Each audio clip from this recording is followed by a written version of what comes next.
Every era of football leaves behind its own crown. Not the trophies lifted in May, but something more symbolic, the recognition of who stood tallest when the dust settled. Since 1956, the Ballon d'Or has tried to capture that moment. Not just the best player in the world, but the one who seemed to carry football's story on his shoulders. And if you trace its history, decade by decade, you don't just see names on a list. You see the changing shape of football itself.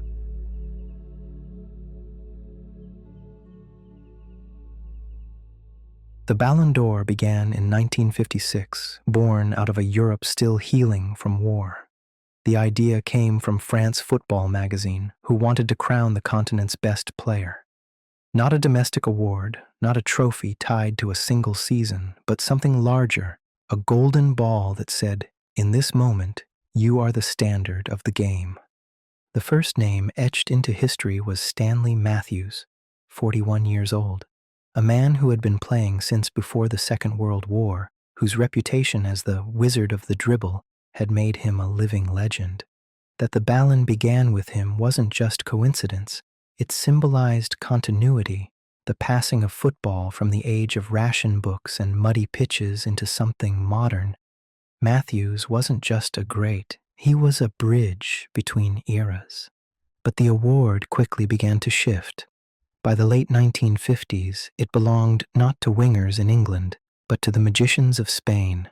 Alfredo Di Stefano, pulling the strings of Real Madrid's empire, won it twice. His teammate Raymond Kopa claimed another. Together, they defined what the Ballon was meant to capture, not only brilliance, but dominance on the European stage. Madrid's 5 consecutive European Cups became intertwined with the Ballon itself. If you wanted the crown, you needed to carry your club to glory.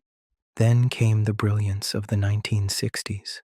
The Ballon became a spotlight moving across the continent, pausing on players who felt like avatars of their nations. Luis Suarez Miramontes, the Spaniard who orchestrated Barcelona and later Inter Milan's midfield, became Spain's only Ballon d'Or winner, a symbol of technical artistry in a country where politics and football intertwined. In 1964, Denis Law of Manchester United claimed it, representing Britain's resurgence as the game shifted from continental flair to northern grit. A year later, Eusebio, the Black Panther of Portugal, lifted it, embodying a new wave of African influence, even as colonial ties framed his career. His goals weren't just numbers. They were thunderclaps from a future where football's geography would change forever. The 1960s ended with Gianni Rivera, Il Golden Boy of Milan, standing as the first Italian to claim the crown. Rivera represented something quintessentially European, style wedded to control, artistry tempered by calculation. In his hands, football wasn't chaos, it was balance. Looking back, what defined the Ballon's first decade wasn't just the winners themselves, but the way they mapped out the future. Matthews showed the award could honor longevity. Di Stefano and Kopa proved dominance on the continental stage mattered most. Eusebio signaled the global reach to come. Rivera, Law, Suarez, each one expanding the geography of greatness. And yet, for all its scope, the Ballon was still limited. Only Europeans could win it. The giants of South America, Pelé, Garrincha, later even Maradona, never had their names engraved. The award claimed to crown the best in the world, but in truth it crowned the best of Europe. Still, even within that frame, its mythology grew. By the end of the 1960s, the Ballon d'Or had established itself as something more than a magazine prize. It had become football's crown of legitimacy. A player could have medals, records, acclaim, but if his name was on that golden ball, he belonged to history.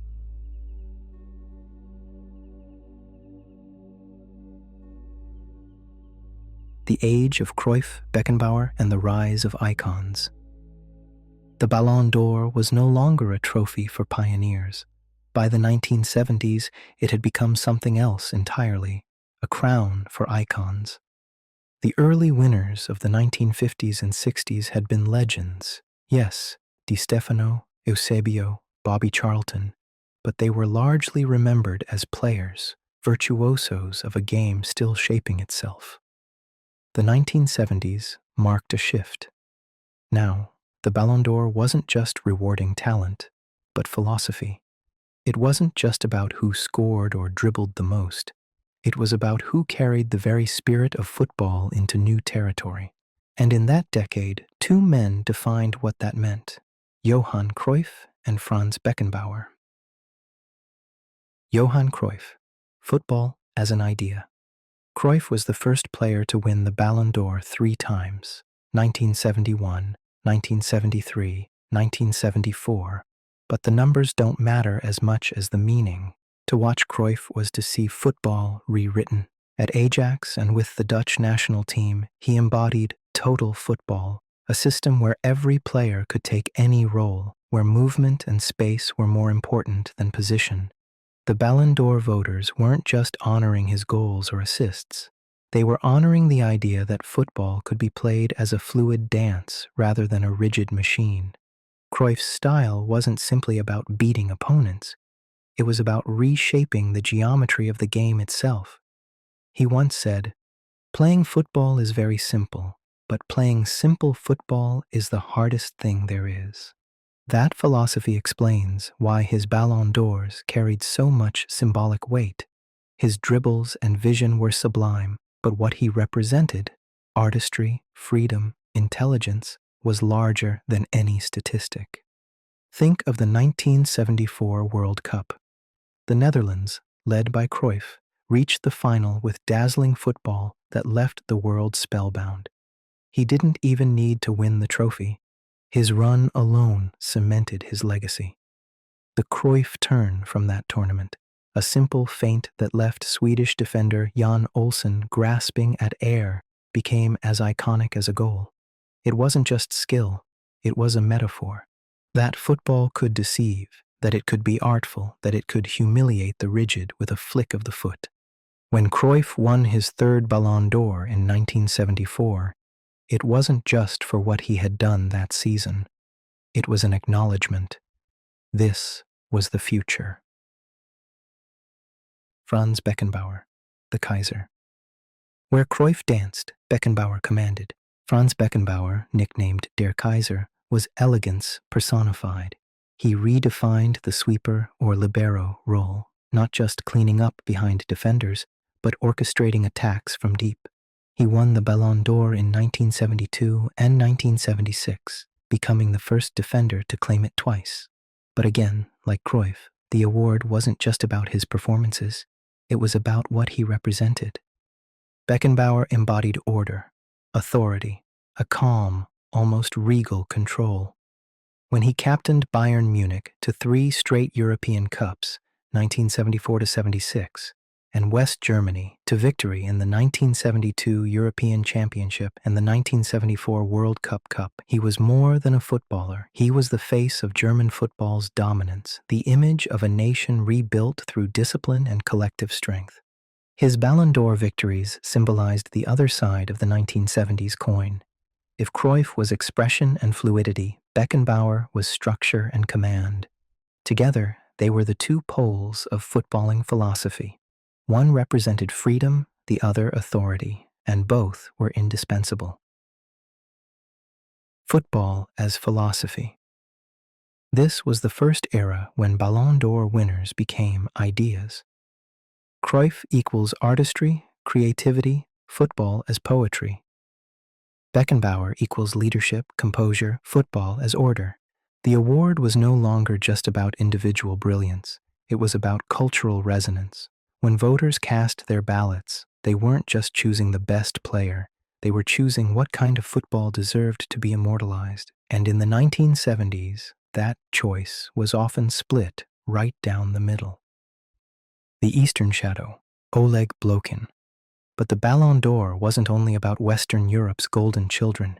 In 1975, a Ukrainian forward named Oleg Blokin, playing for Dynamo Kiev, won the award. His victory was loaded with Cold War undertones. Blokin represented the Soviet Union, a reminder that football glory wasn't confined to Western Europe's club giants.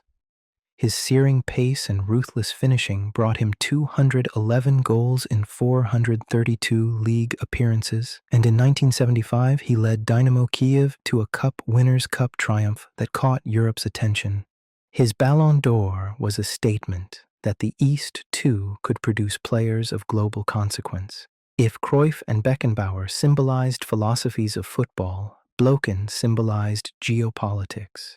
He was the Soviet Union's answer to the West's icons, proof that in the ideological clash of the Cold War, even football had its champions. The contrast. Icons in opposition. What made the 1970s so unique in Ballon d'Or history was the way these players stood in such stark opposition. Cruyff's Ajax versus Beckenbauer's Bayern in European Cup finals. Netherlands versus West Germany in the 1974 World Cup final. The idealism of total football versus the pragmatism of German efficiency. It was artistry against machinery, freedom against order, and yet both sides were equally celebrated by the Ballon d'Or. The award became a mirror of the times, a world divided between East and West, between idealism and discipline, between dreams of freedom and the reality of power.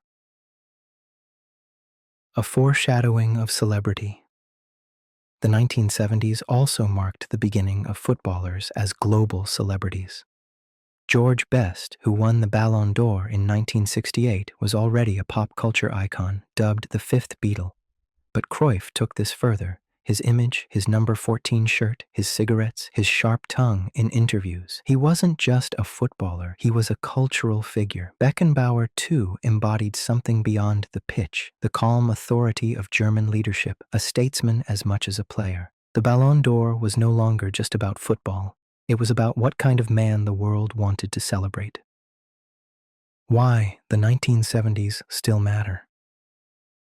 Looking back, the 1970s established the template that still defines the Ballon d'Or.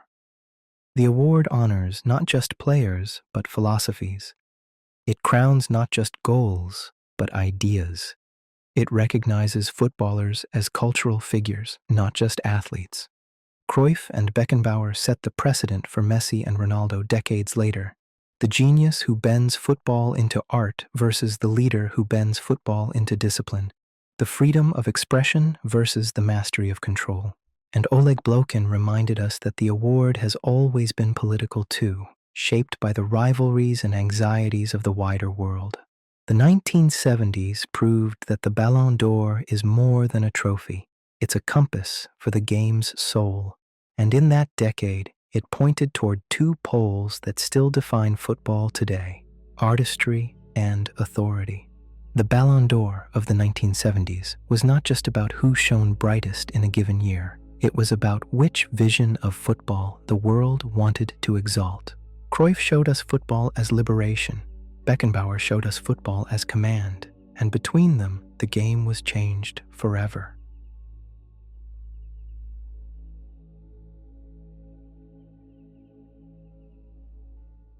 The Age of Elegance and Brutality.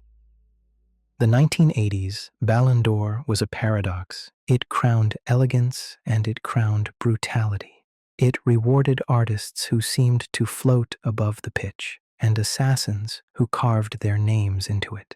It was a decade that belonged both to Michel Platini's velvet touch and Marco van Basten's ruthless precision. Where the 1970s Ballon had been about philosophies, Cruyff's freedom, Beckenbauer's order, the 1980s brought something different. This was football as opera, soaring beauty, moments of transcendence, but underscored by tragedy, politics, and the cruel reminder that careers and dreams could be cut short in an instant.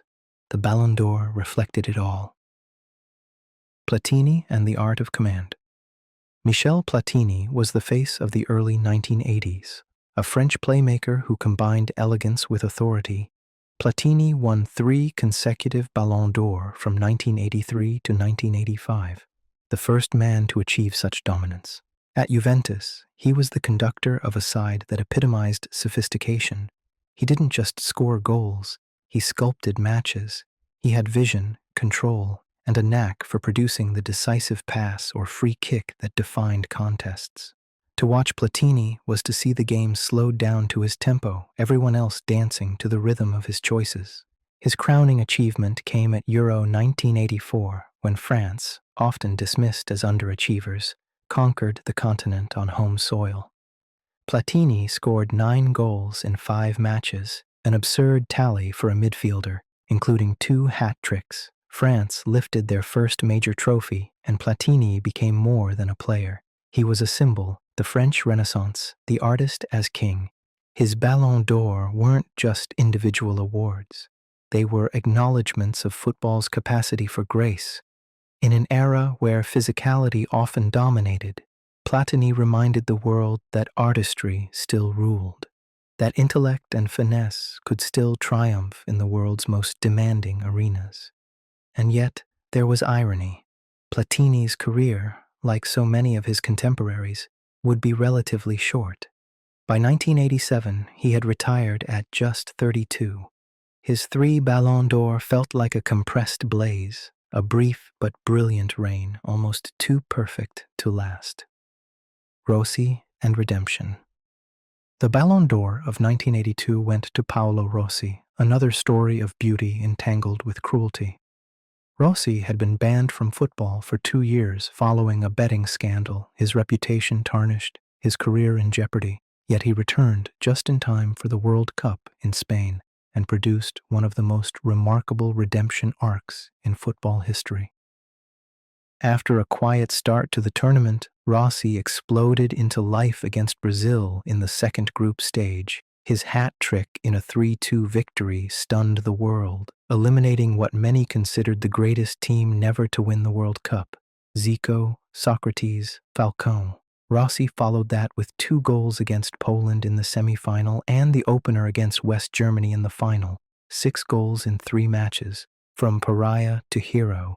The Ballon d'Or voters couldn't ignore it. Rossi became the embodiment of how football can twist fate in an instant. His win was less about technical mastery than about narrative power. The man who fell, the man who rose again, the man who delivered Italy their 3rd World Cup. But like Platini, Rossi's peak was short. Injuries and inconsistency haunted him, and his Ballon felt like a snapshot, a moment when fortune smiled, when redemption was made manifest. Van Basten and the perfection of cruelty. If Platini symbolized elegance, Marco van Basten symbolized ruthless beauty. Tall, lean, devastating in front of goal, Van Basten was a striker who combined the precision of an assassin with the touch of an artist. He won the Ballon d'Or 3 times, 1988, 1989, 1992, becoming the heir to Cruyff as Dutch football's golden child. His most famous moment came at Euro 1988, in the final against the Soviet Union, with the Netherlands leading 1-0. Arnold Muren floated a hopeful cross to the far post. Van Basten, wide on the right and at an absurd angle, lashed a volley that defied physics. The ball arced impossibly over Rinat Desailly, one of the world's best goalkeepers, and crashed into the net. It was not just a goal. It was the goal. A strike that seemed to freeze time, a marriage of audacity and technique so pure it felt inevitable the moment his boot connected. That single swing of his right foot won him the Ballon d'Or in 1988, but it also secured him something greater, immortality. With AC Milan, alongside fellow Dutchmen Ruud Gullit and Frank Rijkaard, Van Basten spearheaded a side that dominated Europe. His hat trick against IFK Göteborg in 1989, his clinical finishes in Serie A, his elegance in the box, he became the model of the modern striker. But Van Basten's story too was cruel. Persistent ankle injuries forced him to retire at just 28. His 3rd Ballon d'Or in 1992 was both a crowning and an epitaph. He had reached the summit, but his body betrayed him. Like Platini and Rossi before him, Van Basten's brilliance burned bright but brief. Gullit, Rijkaard, and the Dutch wave. The 1980s. Ballon d'Or was not just Van Basten's domain.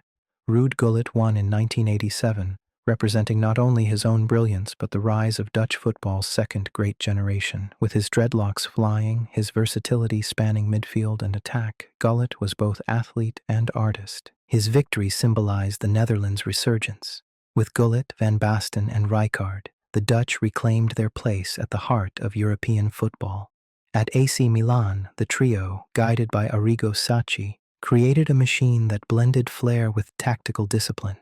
The Ballon d'Or mirrored this, crowning Dutch dominance, reminding the world that the heirs of Cruyff were still shaping the game. Ballon and the politics of glory.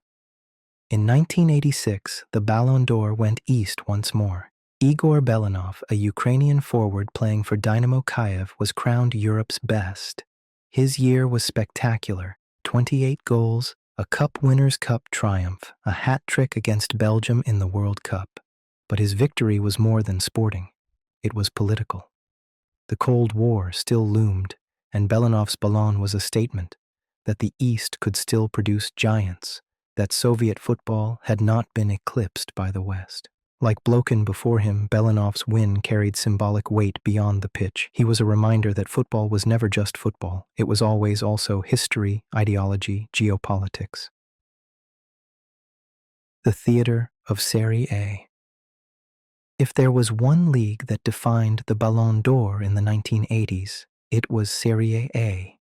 Italy had become the center of the footballing universe. Its clubs attracted the best talents. Its stadiums brimmed with passion. Its tactics shaped the global game. Juventus, with Platini, dominated Europe. AC Milan, with Van Basten, Gullit, and Rijkaard, became a dynasty. Even Napoli, powered by Diego Maradona, who couldn't win the Ballon as a non-European at the time, became a global story. The Ballon d'Or mirrored this supremacy, consistently honoring players who thrived in Italy's arenas. Serie A was both stage and crucible. It was where elegance met brutality, where artists had to prove themselves against defenders who took no prisoners. To win the Ballon in that environment was to prove not only brilliance, but resilience. Elegance and brutality. That was the paradox of the 1980s Ballon d'Or. Platini's grace, Rossi's redemption, Van Basten's ruthless beauty, Belanov's politics, Gullit's versatility. Each winner told a story of brilliance intertwined with fragility, elegance shadowed by cruelty. Careers ended too soon. Triumphs were bittersweet. The game itself seemed to demand sacrifice, as though beauty could not exist without suffering. The 1970s had crowned philosophies. The 1980s crowned moods. Football as opera, dramatic, tragic, unforgettable. Why the 1980s matter? Looking back, the 1980s Ballon d'Or winners feel like tragic heroes. They soared, they inspired, and they fell. Platini, the elegant conductor, gone by 32. Rossi, the redeemed hero, remembered for one golden month. Van Basten, the perfect striker, retired by 28. Belanov, the Eastern champion, his glory tied to a collapsing empire. The Ballon d'Or became a mirror of football's contradictions: beauty and brutality, triumph and tragedy, artistry and cruelty. It was never just about who scored the most goals or won the most trophies. It was about who captured the spirit of the time. And in the 1980s, that spirit was both dazzling and doomed. Closing. The 1980s Ballon d'Or gave us players who seemed to hover between myth and mortality. They were artists, assassins, statesmen, symbols. They showed us that greatness often comes with a price, that brilliance can burn out too soon, that beauty, in football as in life, is often inseparable from tragedy, and in doing so, they prepared us for what was to come. The 1990s, when football would take its next great leap into a global spectacle where artistry and commerce would collide on an even grander stage.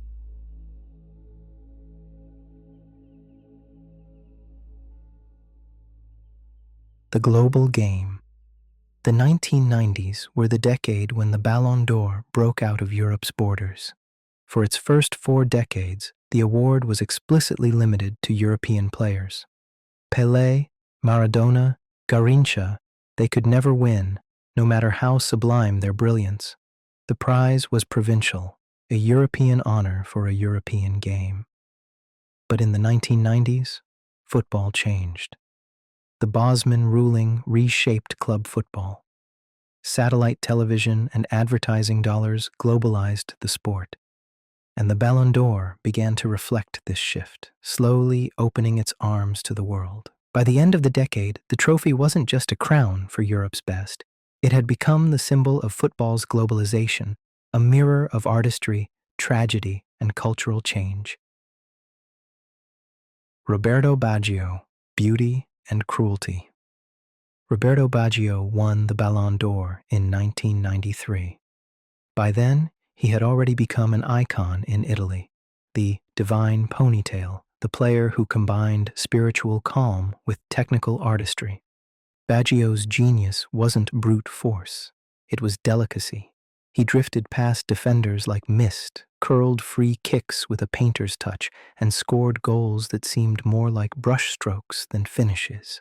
In an era increasingly dominated by power and athleticism, Baggio was proof that grace still had a place. But his Ballon d'Or is inseparable from the tragedy that defined his career, the 1994 World Cup final. After dragging Italy to the final with 5 goals in the knockout rounds, including a last-minute winner against Nigeria and a brace against Bulgaria, Baggio stepped up to take the decisive penalty in the shootout against Brazil. He sent it high over the bar. That image, head bowed, shoulders slumped, alone in the Rose Bowl, became iconic. Baggio had carried Italy only to falter at the very last step. His Ballon d'Or, won the year before, suddenly took on a new resonance. It wasn't just a reward for beauty. It was a recognition that even beauty suffers, that artistry doesn't shield you from cruelty. In many ways, Baggio's story epitomized the 1990s Ballon d'Or, breathtaking talent entwined with unbearable tragedy. George Weah, the first African king. If Baggio was tragedy, George Weah was transcendence. In 1995, Weah became the first, and still only, African player to win the Ballon d'Or. His victory was seismic. For decades, African footballers had been marginalized, their brilliance dismissed as raw or unpolished. Weah shattered that stereotype. Born in Liberia, a nation scarred by poverty and civil war, Weah's journey to the top was improbable. He began with local clubs in Monrovia before being spotted by Arsène Wenger, who brought him to Europe. From Monaco to Paris Saint-Germain to AC Milan, Weah became a forward of terrifying power. He combined pace, strength, and finishing with a relentless drive that defenders couldn't contain. His most famous goal came for Milan against Verona in 1996. Collecting the ball in his own box, he sprinted the length of the pitch, weaving through opponents like a man possessed, before finishing coolly. It was a metaphor for his career, from Monrovia's streets to the summit of European football, unstoppable and unrelenting. Weah's Ballon was more than an individual honor. It was symbolic. For the first time, Africa's footballing genius had been recognized on equal footing with Europe's. Weah became not just a champion, but a role model for millions across the continent. And his story didn't end with football. Years later, he would become the president of Liberia, proof that his influence extended far beyond the pitch. His Ballon win in 1995 remains one of the award's most important moments, not only for who he was, but for what he represented: the globalization of the game, the breaking of Europe's monopoly on recognition. Ronaldo, the phenomenon. If one name defined the late 1990s, it was Ronaldo Luis Nazario de Lima. O Fenomeno. Ronaldo won the Ballon d'Or twice, in 1997 and 2002. But his story is really a tale of two halves: supernatural rise, catastrophic fall, miraculous redemption. In the mid-1990s, Ronaldo was unlike anything football had seen before. At Barcelona in 1996 to 97, he scored 47 goals in 49 games. He was still a teenager, but he seemed unplayable, too fast, too strong, too precise. His solo goal against Compostela, where he shrugged off defenders like paper, remains one of the greatest ever scored. By 1997, at just 21 years old, he won his first Ballon d'Or. Then came the collapse. Injuries at Inter Milan shredded his knees. In the 1998 World Cup final, after carrying Brazil to the brink of glory, he suffered a mysterious medical episode before the match and played like a ghost. Brazil lost to France, 3-0. The sight of Ronaldo dazed and broken haunted fans worldwide. For years, he battled injuries, enduring surgeries, and endless rehabilitation. Many thought he'd never return. But in 2002, at the World Cup in Japan and Korea, emerged. With his trademark shaved head and thin mustache, Ronaldo scored 8 goals, including 2 in the final against Germany. Brazil won their 5th World Cup, and Ronaldo won his 2nd Ballon d'Or. His story was mythic, a fallen god who rose again. The award in 2002 wasn't just about goals, it was about resilience, about refusing to be erased by cruelty. Ronaldo became more than a player, he was a phenomenon. Zidane, the symbol of France. The 1990s closed with Zinedine Zidane, winner of the Ballon d'Or in 1998. His story was both personal and political. France hosted the World Cup in 1998, a nation grappling with questions of identity and multiculturalism. Zidane, the son of Algerian immigrants, embodied that struggle.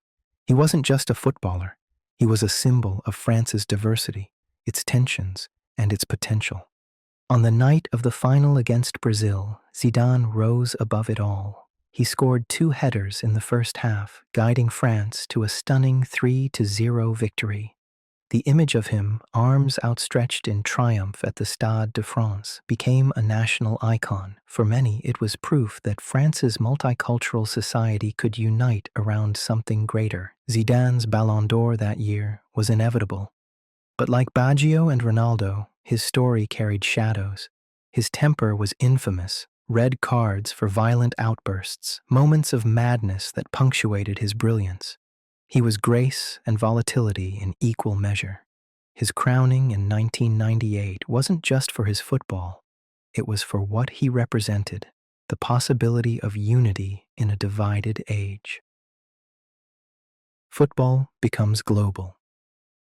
The Ballon d'Or of the 1990s told a larger story. It crowned Baggio, the artist betrayed by fate. It crowned Weah, the trailblazer who made Africa visible. It crowned Ronaldo, the phenomenon who rose from ruin. It crowned Zidane, the symbol of a multicultural France. Each of them was more than a player. Each was a story, a symbol, a reflection of the world changing around football. The Bosman ruling in 1995 had transformed European clubs, allowing free movement of players. Suddenly, squads were multinational mosaics. Satellite television and global marketing deals spread the game to every corner of the planet. Nike and Adidas turned players into brands. Football became entertainment on a scale never seen before. The Ballon d'Or mirrored this shift. No longer a parochial European prize, it became a global crown. It reflected the sport's evolution from local passion to planetary spectacle. Elegance and power. The 1990s were also a decade of contrasts. Baggio, delicate artistry. Ronaldo, brute speed and power. Weah, athletic dominance tied to political symbolism. Zidane, elegance balanced with volatility. The Ballon d'Or crowned them all. It said, "This game has room for beauty and brutality, for art and force, for local meaning and global reach." Why the 1990s matter. The 1990s Ballon d'Or marked the moment when football became truly global. It was no longer about Europe alone. It was about the world.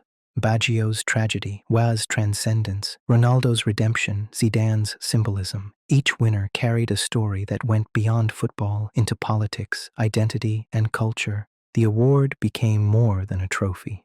It became a lens for understanding the age, an age of globalization, commercialization, and cultural upheaval. An age when football stopped being just a game and became the world's greatest stage. Closing. The 1990s, Ballon d'Or crowned more than players. It crowned myths. And in doing so, it prepared the ground for what came next. The 2000s, when football's globalization would become complete, and when the sport's greatest rivalry would soon reshape the very meaning of the Ballon d'Or itself.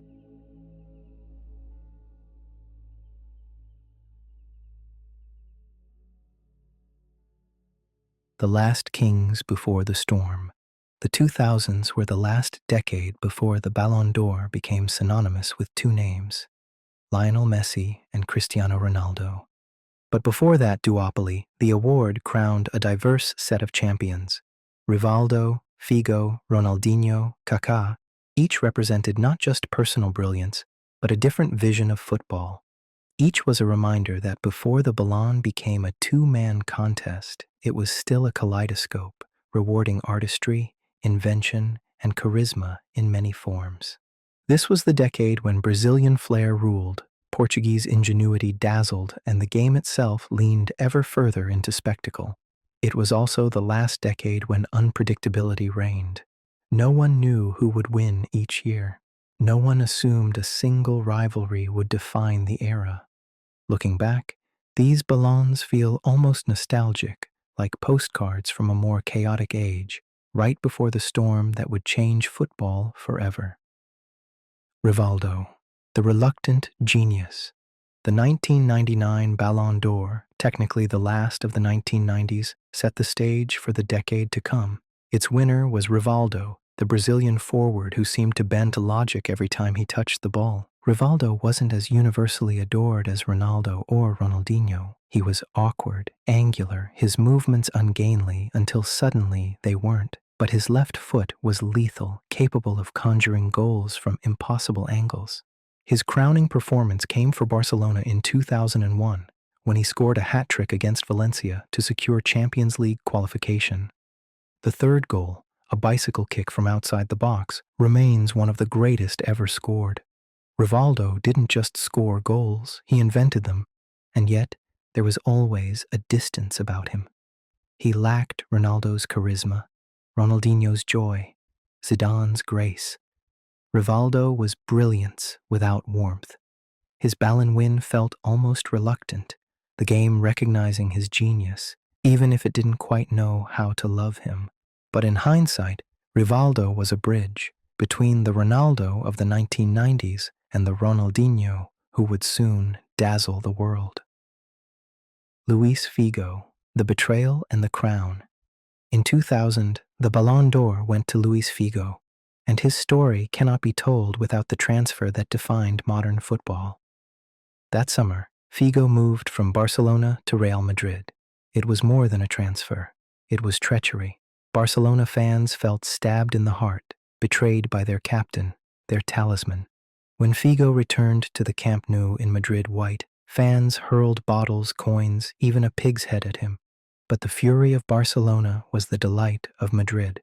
Figo became the first true Galactico of Florentino Perez's project, the vision of building a team of global superstars to turn football into entertainment spectacle. Zidane, Ronaldo, Beckham, they would all follow. But Figo was the first. On the pitch, he was unstoppable. A winger who combined technique, vision, and leadership, Figo was the complete attacking midfielder. He could glide past defenders, whip in crosses, dictate tempo. His Ballon d'Or in 2000 recognized not just his skill, but his audacity. He had switched sides in the most bitter rivalry in football and emerged on top. His win also symbolized something else. The Ballon wasn't just about artistry anymore. It was about politics, branding, spectacle. Figo was both player and headline. His Ballon marked the beginning of football's fully globalized, hyper-commercial age. Michael Owen, the English Bolt. In 2001, the Ballon d'Or went to Michael Owen. To this day, he remains the last Englishman to win it. Owen's career is remembered as one of unfulfilled potential, ravaged by injuries. But in his early years, he was electric, a striker of pure speed and precision. His goal against Argentina at the 1998 World Cup, where he burst from midfield and finished with composure, remains one of England's most cherished moments. By 2001, he was at his peak for Liverpool, leading them to a treble of FA Cup, League Cup, and UEFA Cup. His Ballon win was controversial.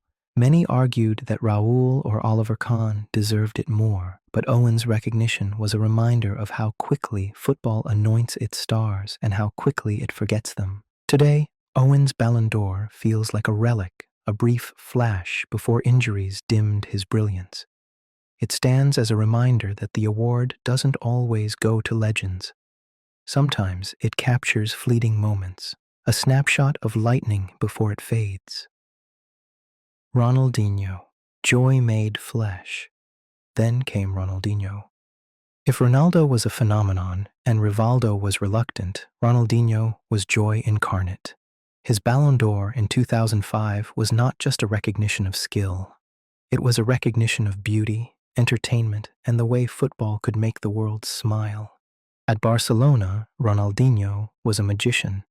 Elastico, no-look passes, goals from nowhere. He played with a freedom that reminded fans why they fell in love with the game in the first place. His crowning performance came at the Santiago Bernabeu in 2005. Barcelona destroyed Real Madrid 3-0 and Ronaldinho scored twice. But it wasn't just the goals. It was the way he humiliated defenders, the way he danced past them. By the final whistle, Madrid fans, sworn enemies, stood and applauded him. It was one of the rarest sights in football, respect from rivals.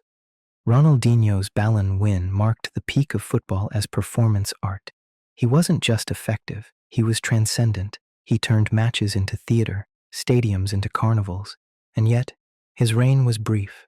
By the late 2000s, his fitness waned, his discipline faltered, and his magic dimmed. But for a few years, he was football's purest joy.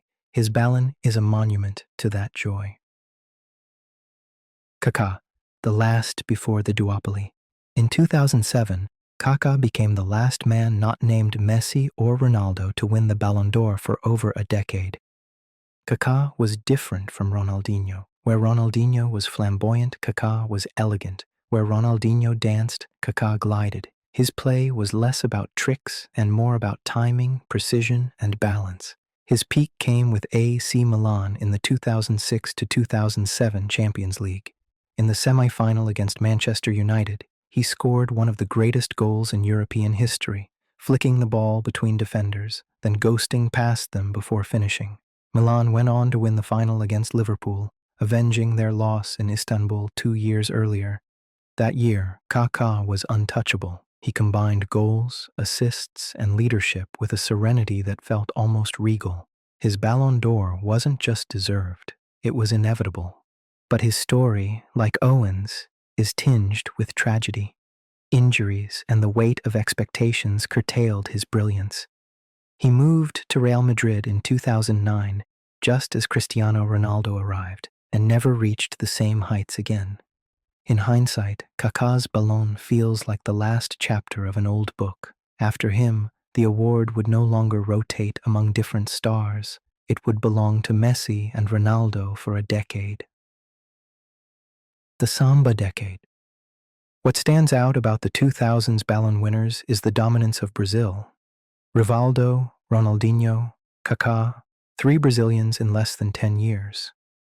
Add Ronaldo's second win in 2002, and Brazil captured 4 of the decade's 10 Ballons. It was the age of Samba football, of flair as power. Brazil embodied the fusion of artistry and dominance, and the Ballon rewarded them. But it was also the decade of transition. From Figo's Galactico transfer to Ronaldinho's carnival at the Bernabeu to Kaká's European supremacy, the 2000s were the last era of unpredictability. After 2008, the story would narrow. Two names would monopolize the prize, and football itself would become defined by their rivalry. Why the 2000s matter? The 2000s Ballon d'Or winners tell us three things. 1. Unpredictability. Unlike today, there was no single narrative. Each year felt open, each winner a surprise.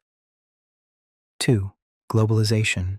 From Brazilian samba to Portuguese flair to English speed, the Ballon recognized diverse styles and nations. 3. Transition. This was the bridge between the kaleidoscope and the duopoly, the last age before Messi and Ronaldo turned the Ballon into their private contest. Closing. The 2000s Ballon d'Or crowned joy, Ronaldinho, elegance, Kaká, betrayal, Figo, brilliance, Rivaldo, and fleeting speed, Owen. It was a decade of diversity, a decade of spectacle, a decade of last kings. Because after Kaká, the crown would no longer change heads so easily. It would belong almost exclusively to two men. And in their rivalry, the Ballon d'Or would transform into something else entirely, a mirror of obsession, dominance, and the question of who truly ruled football's golden age.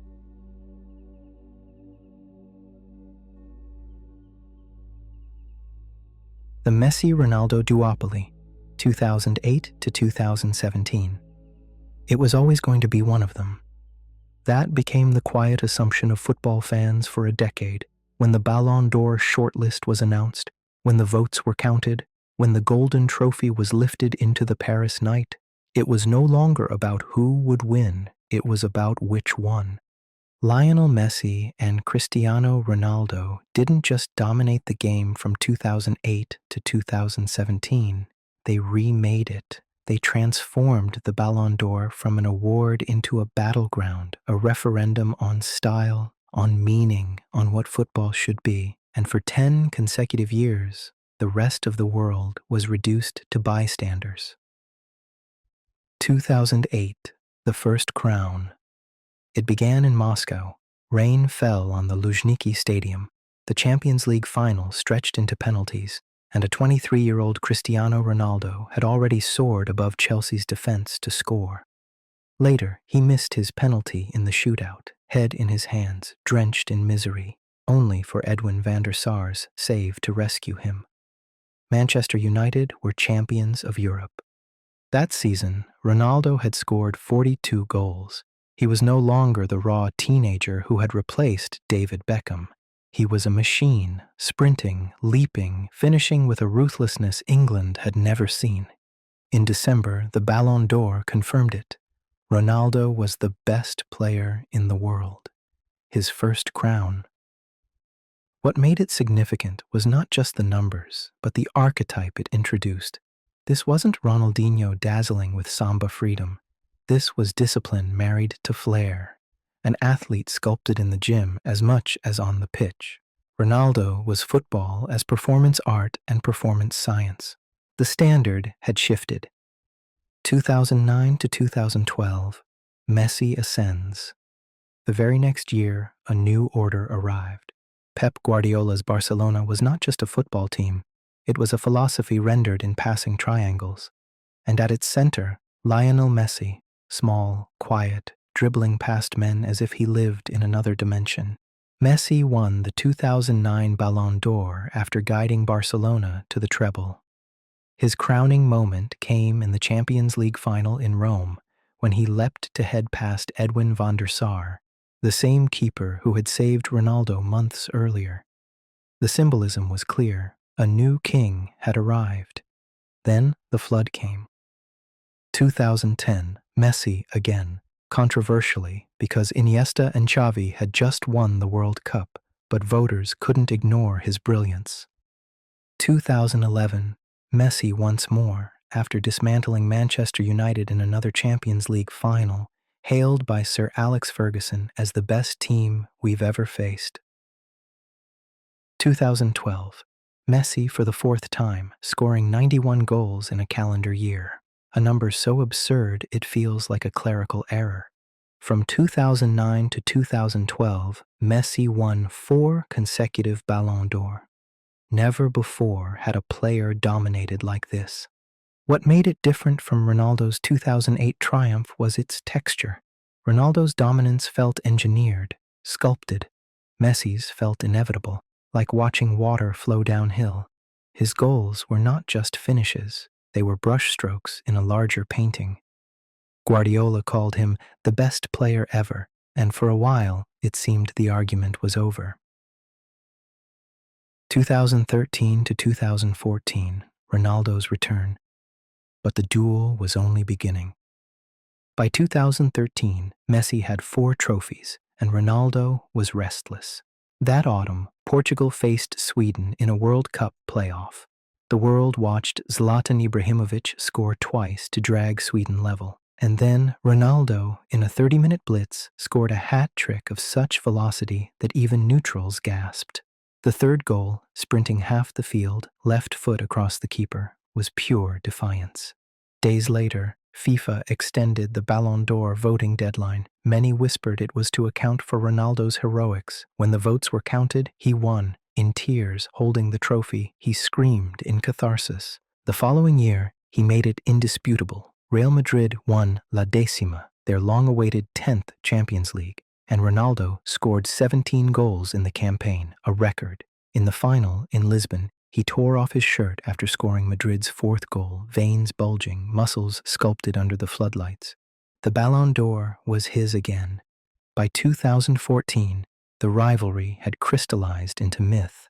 Messi, the eternal prodigy, gliding through defenses.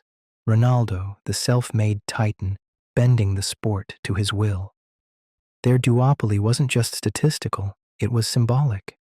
It asked fans, which kind of greatness do you admire? 2015, the MSN treble. If 2014 was Ronaldo's year, 2015 was Messi's masterpiece. Luis Enrique's Barcelona forged perhaps the deadliest front three in football history: Messi, Neymar, and Suarez. Together, they ripped through Europe, scoring 122 goals as Barca won the treble. In the Champions League semi-final, Messi left Jerome Boateng on the floor before dinking Manuel Neuer, a goal replayed endlessly as proof that he was from another planet. When he lifted his 5th Ballon d'Or in 2015, it felt almost casual. Messi at his peak was not dramatic. He didn't need to roar. He simply made football bend around him as if the game existed for his convenience. For many, the debate seemed closed again. But then, once more, Ronaldo struck back. 2016 to 2017, Ronaldo's revenge. The late 2010s belonged to Real Madrid. In 2016, Portugal won the European Championship. Ronaldo was injured in the final, but roared from the sidelines like a manager, pushing his teammates to victory. Later that year, Real Madrid lifted another Champions League, Ronaldo scoring 16 goals in the campaign. He won the Ballon d'Or again. Then, in 2017, Madrid went back-to-back in Europe, the first club to retain the Champions League in the modern era.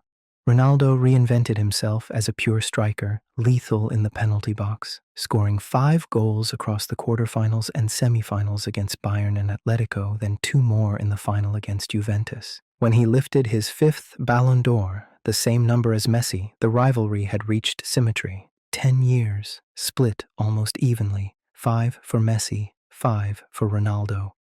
Knows what it meant. The Messi-Ronaldo decade was unlike anything the Ballon d'Or had ever seen. Before them, the award was scattered across legends: Cruyff, Platini, Van Basten, Ronaldinho, Kaká.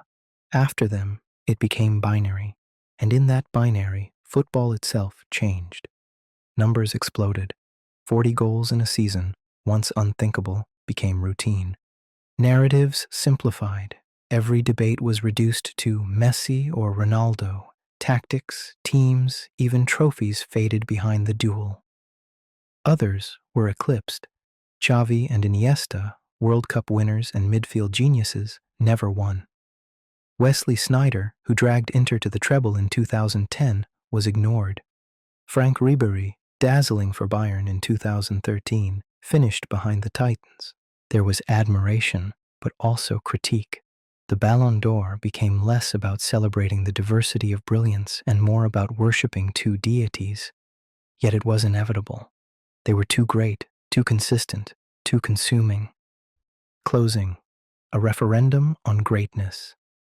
From 2008 to 2017, the Ballon d'Or was not really a vote. It was a referendum on greatness itself. Do you believe in football as inevitability, an art form so precise it feels divine? Then you chose Messi. Do you believe in football as conquest, the willpower to remake oneself until perfection is inevitable? Then you chose Ronaldo. The truth is, football never had to choose. It had both. And that decade, 10 years of Messi and Ronaldo trading the Ballon d'Or like emperors passing a crown, remains the most extraordinary chapter in the award's history. Because it was not just about who was the best, it was about what kind of greatness the world wanted to believe in.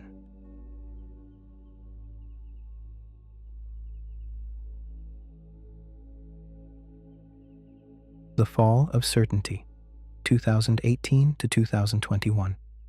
For a decade, the Ballon d'Or was a ritual without suspense. The only mystery was which half of the duopoly would raise it. But every dynasty has an end, and by the late 2010s, cracks began to show. Between 2018 and 2021, the era of inevitability fractured. Luka Modric broke the streak. Robert Lewandowski emerged as the scorer who might have won. Karim Benzema began to whisper his case. And Lionel Messi, even in triumph, seemed to stand not as the inevitable champion, but as a reminder of how fragile greatness had become. The Ballon d'Or was no longer just a coronation. It was contested again, and in that contest, the sport rediscovered uncertainty.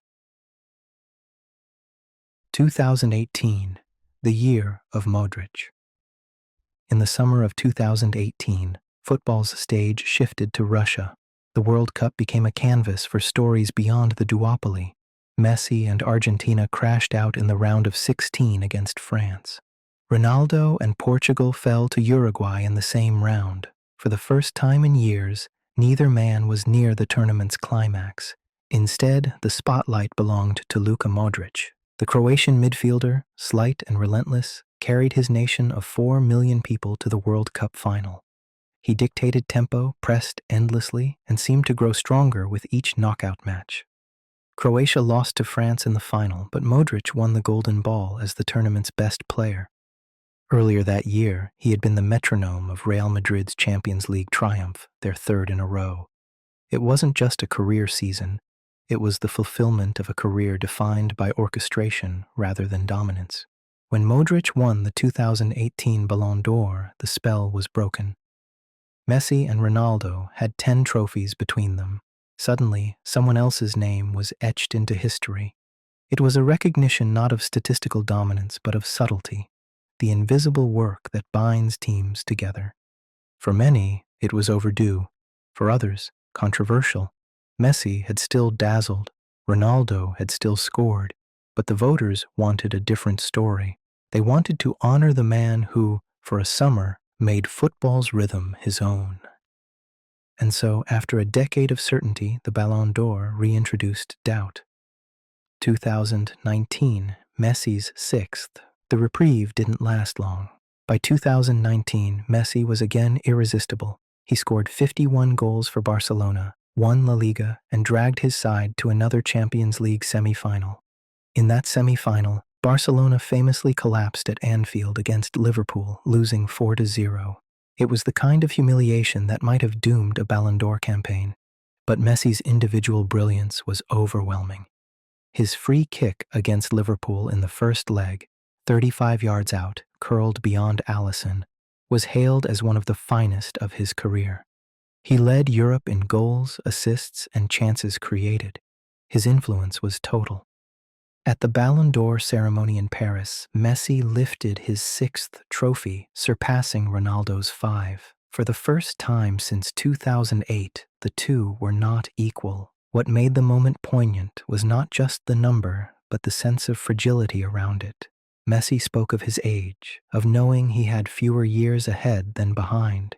He looked at his children in the audience, spoke about the privilege of playing football, and admitted that retirement was approaching. The Ballon d'Or was no longer a given. It was a reprieve, a reminder that even in an era of collapse, Messi could still conjure a season that no one else could match.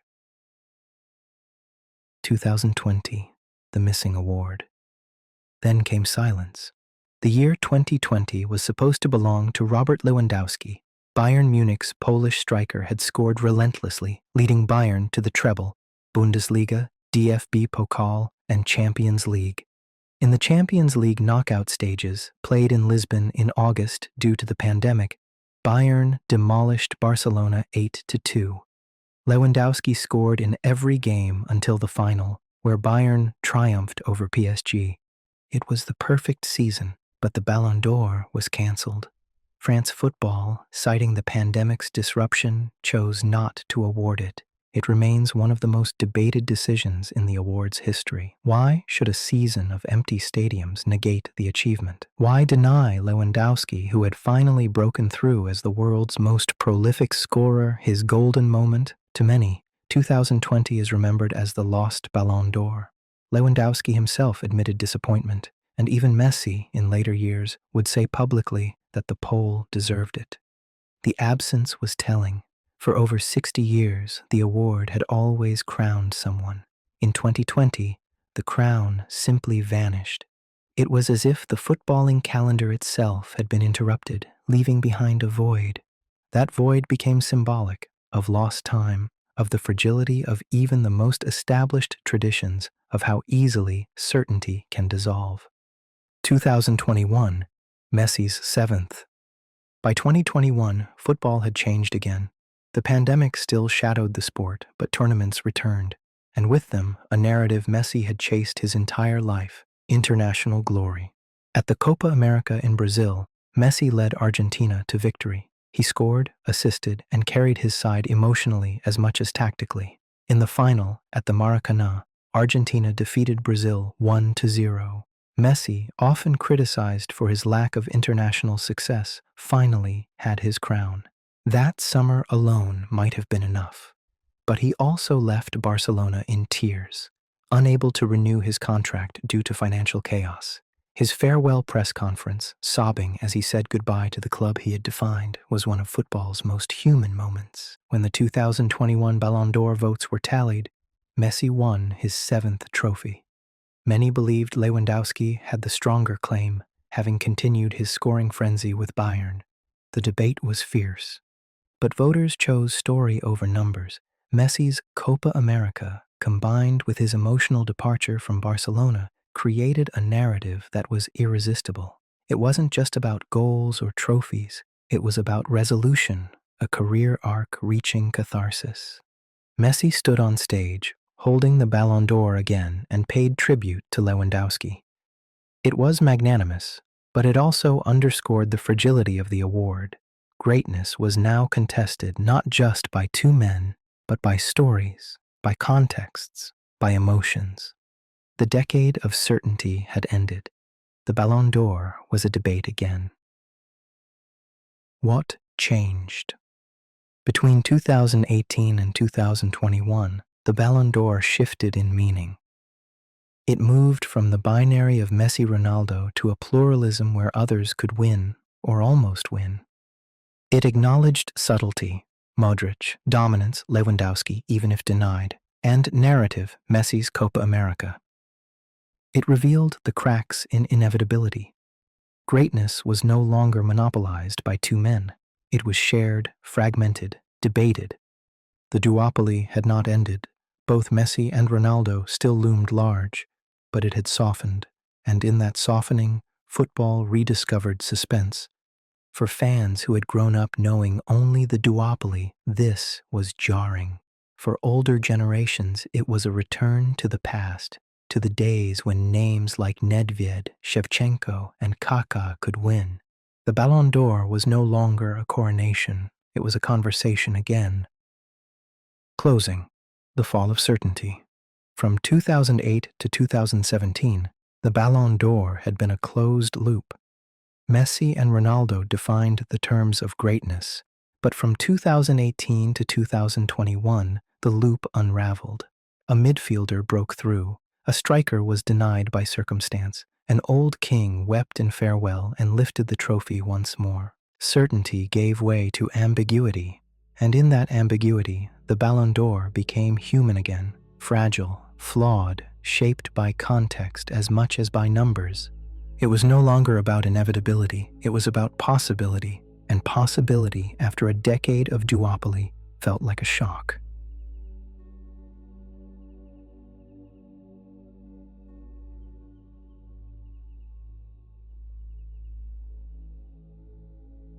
The New Guard, 2022 to 2024. Every award has an inflection point, a moment when the old kings fade and the new heirs step forward. For the Ballon d'Or, that moment arrived in the early 2020s. Messi and Ronaldo were no longer untouchable. Other names, other stories filled the air. Karim Benzema's long wait ended. Lionel Messi, against all odds, lifted one final golden orb. And on the horizon, Erling Haaland and Kylian Mbappé emerged as inevitabilities in waiting.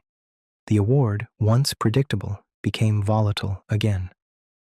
2022, Benzema ascends. Few careers arc like Karim Benzema's. For years, he was the understudy, the forward who sacrificed his spotlight so Ronaldo could shine. He linked play, created space, and wore the label of selfless, as if it were both a praise and a curse. But when Ronaldo left Real Madrid in 2018, Benzema became the leading man. At first, few believed he could shoulder the role, but by 2021 to 2022, he wasn't just carrying Madrid, he was transcending them. That Champions League campaign became legend.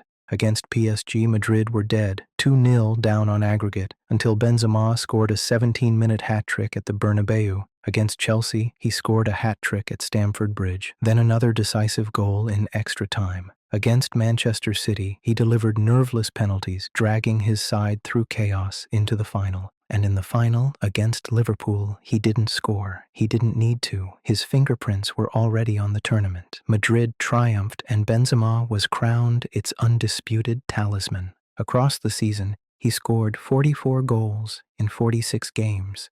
He won La Liga. He dominated Europe.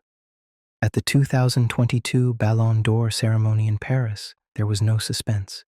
Benzema stood alone, the clear winner. His speech was quiet, humble, reflective. After years of shadows, after controversies and exile from the French national team, after more than a decade of sacrifice, he finally stood at the summit. It was a Ballon d'Or that felt restorative. Not a gift of narrative, not a controversial decision, but a reward for a season so commanding that it could not be denied. 2023, Messi's last word.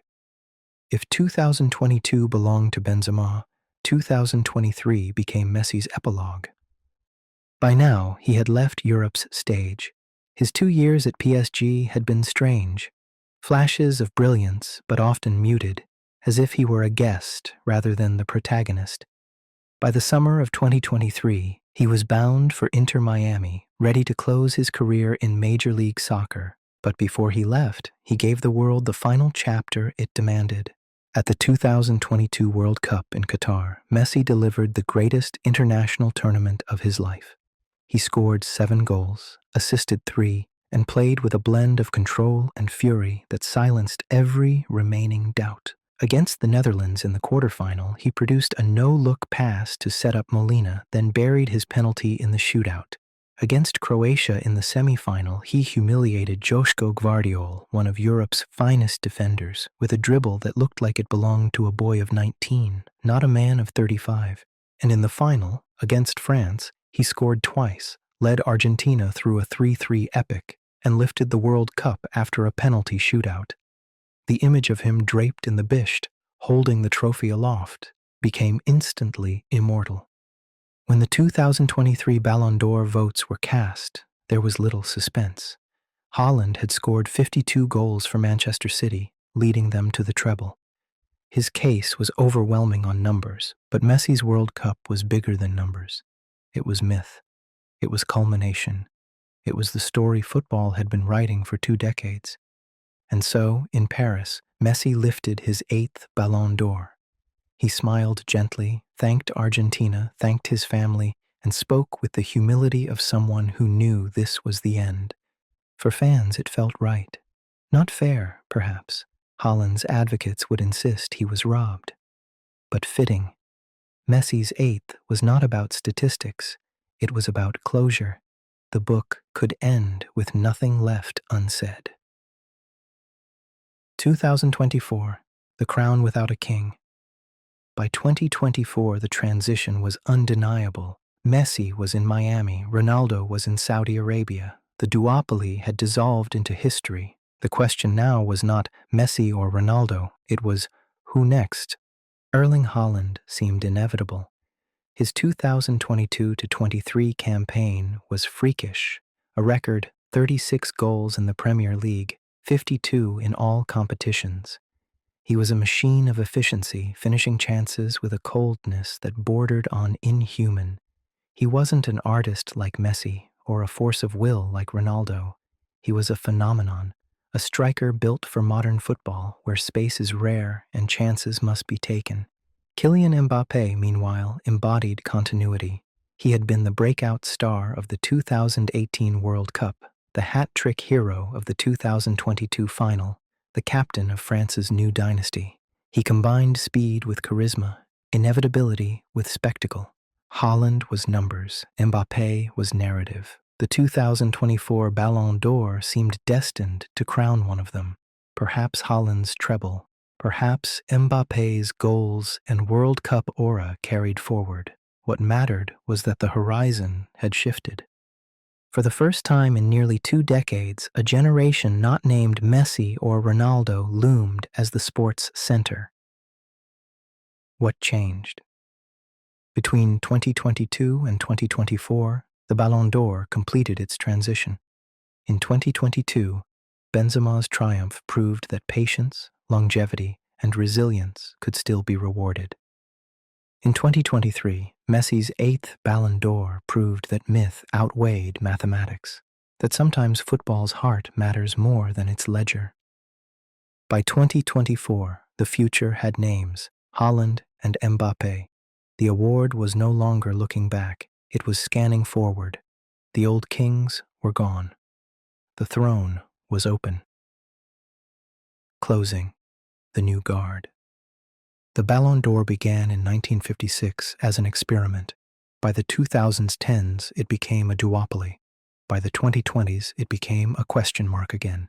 In 2022, Benzema ascended, carrying the torch of Real Madrid's relentless mythology. In 2023, Messi closed his book, placing the crown on his own head one last time. In 2024, the new guard stood waiting, restless, ready to carve their own era. The Ballon d'Or has always been more than a trophy. It is a mirror of football's soul at a given moment. In the 2020s, that soul was in transition, from inevitability to uncertainty, from past to future. The names may change, the debates will remain.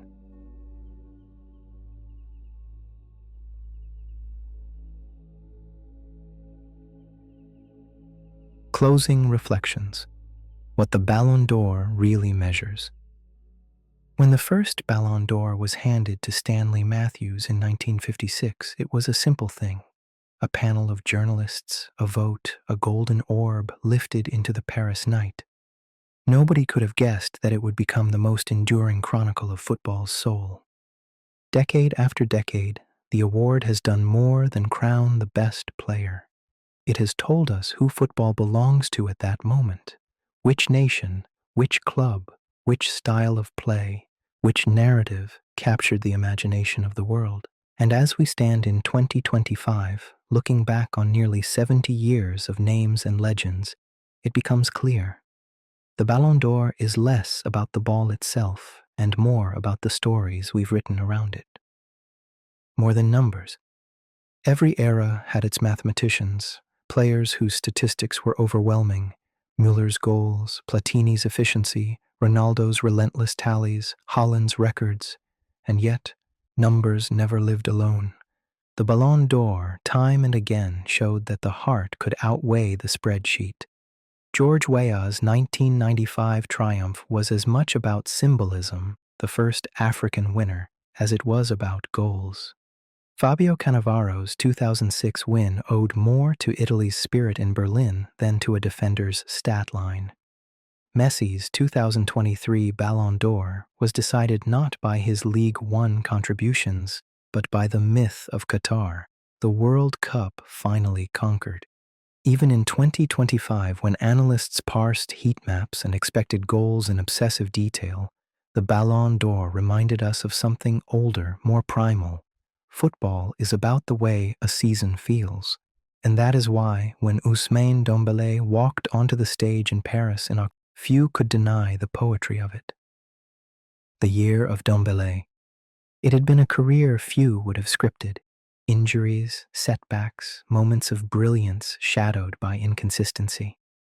For years, Ousmane Dembélé seemed destined to be remembered as a could-have-been, a player of dazzling talent whose body betrayed him too often to leave a true mark. But 2024-25 changed everything. At Paris Saint-Germain, under new leadership and alongside Mbappé's shadow, Dembélé finally authored his masterpiece, a season of health, freedom, and decisive performances. He tore through defenders, balanced unpredictability with maturity, and turned a reputation for fragility into one of resilience. PSG went deep in Europe, France shone in international play, and everywhere Dembélé appeared, he carried the look of a man rewriting his own narrative. When he lifted the Ballon d'Or, it wasn't just a personal triumph. It was a parable of persistence, a reminder that the award does not only belong to prodigies who never stumble, but to players who stumble 1,000 times and still stand to create their finest work when the world least expects it. His win was an ode to football's redemptive arc, proof that glory delayed can taste even sweeter than glory foretold. The next horizon, Lamine Yamal. But the Ballon d'Or never lingers. Even as the golden ball was placed in Dembélé's hands, whispers swirled about the boy who seemed destined to hold it soon, Lamine Yamal. At 16, he was already a phenomenon at Barcelona. A left-footed prodigy cutting in from the right, he invited the most obvious comparisons. To Messi, to Figo, to every great winger who bent the game to their rhythm. But Yamal's emergence wasn't just about technique, it was about timing. Barcelona, battered by years of financial chaos and identity crises, had found in Yamal a new anchor. Spain, searching for a new star after the Iniesta-Xavi era faded, saw in him a light for the next decade. And fans across the world, hungry for a fresh myth after Messi and Ronaldo, saw a boy who seemed impossibly composed under the weight of prophecy. Whether he wins the Ballon d'Or in 2026 or 2027 or later felt less like a question of if and more of when. And in that inevitability, the Ballon d'Or reminded us of its enduring role to hand down football's crown from one generation to the next. What the Ballon d'Or really measures. So what does the award measure when stripped to its essence? Not just goals, not just trophies, not even just brilliance. It measures moments, the arcs of human drama stitched into a season, the way Zidane's grace in 1998 told France it belonged, the way Ronaldo's 2002 comeback made football itself feel healed, the way Messi's 2022 World Cup made billions believe in narrative destiny. The Ballon d'Or measures recognition, the point where individual genius intersects with collective memory. And in doing so, it has outlived its critics. Each year, fans complain that it's biased, political, unfair. They're right, in a sense. The Ballon d'Or is not pure, it has never been, but that impurity is precisely why it endures. Football is not a laboratory, it's a stage. The Ballon d'Or is not an algorithm, it's a story. From Matthews to Dembélé. Trace the line and you see the arc of football itself. Stanley Matthews, 1956. A gentleman winger in an age of post-war optimism. Johann Cruyff, 1971, 1973, 1974. The prophet of total football, whose wins marked a philosophical revolution. Marco van Basten, 1988 to 92. A striker's poetry cut short by injury. George Weah, 1995. The symbol of African excellence on the global stage. Zinedine Zidane, 1998. The artist who made a host nation dream. Ronaldinho, 2005. The smile that made football joy again. Messi and Ronaldo, 2008 to 2017. The duopoly that defined modern sport. Karim Benzema, 2022. Patience rewarded at last. Lionel Messi, 2023. The final word of football's greatest. Ousmane Dembélé, 2025. A redemption tale, proof that football forgives and forgets nothing. The names change, but the rhythm remains. Brilliance, narrative, memory. The torch that never extinguishes. When Messi lifted his 8th Ballon d'Or, some wondered if the award itself would lose meaning. Could anyone follow him? Could any story matter as much? But history shows otherwise. Football always finds a way to make new myths. From Pelé to Maradona, from Cruyff to Ronaldo, from Zidane to Messi, the torch passes, not because someone equals the past, but because they embody the present. And that is why the Ballon d'Or still matters in 2025, not as a perfect arbiter, but as a living testament. It keeps alive the idea that in every season there is a player who defines how the game felt, how the game was remembered. For now, that player is Ousmane Dembélé. Soon, perhaps, it will be Lamine Yamal. Closing reflection. The Ballon d'Or has never really been about gold. It has been about memory. About telling the story of football one year at a time. And as we close this journey, from Matthews to Messi, from Cruyff to Cristiano, from Benzema to Dembélé, one truth emerges. The Ballon d'Or is less a trophy and more a mirror of eras, of styles, of myths, a mirror of us as fans, as storytellers, as believers in the magic of the game. So when the lights dim in Paris, when the speeches fade, and when the golden orb returns to its velvet case, we are left with what truly endures, the stories we tell, and that, more than anything else, is what the Ballon d'Or has always measured.